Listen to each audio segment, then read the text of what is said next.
বিএনপির ভারপ্রাপ্ত চেয়ারম্যান তারেক রহমান আগামী 25শে ডিসেম্বর দুপুর 12টার দিকে বিমান বাংলাদেশের নিয়মিত ফ্লাইটে ঢাকায় পৌঁছাবেন। সঙ্গে আসছেন কন্যা জাইমা রহমান। সেদিনই তারেক রহমানের জন্য একটি সংবর্ধনার আয়োজন করতে প্রস্তুতি নিচ্ছে বিএনপি।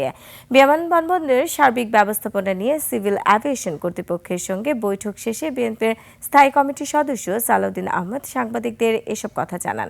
মানিক শিকদার রিপোর্ট।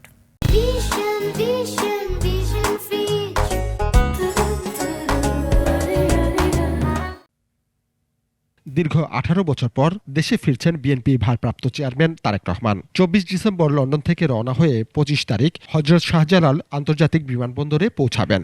সাথে থাকবেন কন্যা জাইমা রহমান ও বিএনপি যুক্তরাজ্য শাখার নেতারা। বিমানবন্দর থেকে মা খালেদা জিয়াকে দেখতে সরাসরি যাবেন এভারকেয়ার হাসপাতালে। তারেক রহমানের প্রত্যাবর্তন ঘিরে সিভিল এভিয়েশন কর্তৃপক্ষের সঙ্গে বৈঠক করেছেন বিএনপি নেতা সালাউদ্দিন আহমেদ, রুহুল কবির রিজভী ও প্রধান নিরাপত্তা কর্মকর্তা। আমরা চাই যেন তার এই ঐতিহাসিক প্রত্যাবর্তন যেন বিগত 55 বছরের ইতিহাসে যেভাবে যা কিছু দৃষ্টান্ত হয়েছে তাকে ছাড়িয়ে যায় এবং আগামী 55 বছরের ইতিহাসেও যেন সেরকম কোনো ঐতিহাসিক ঘটনা না হয়, সেরকম একটা আমরা স্মরণীয় করে রাখার জন্যই আমাদের সমস্ত আয়োজন হচ্ছে।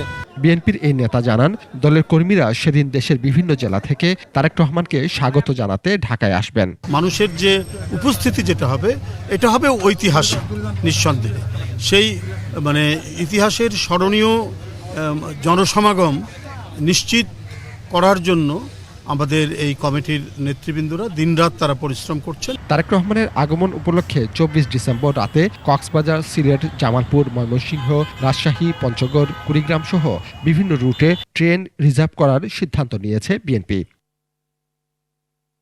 মানিক শিকদার, 21 টেলিভিশন, ঢাকা।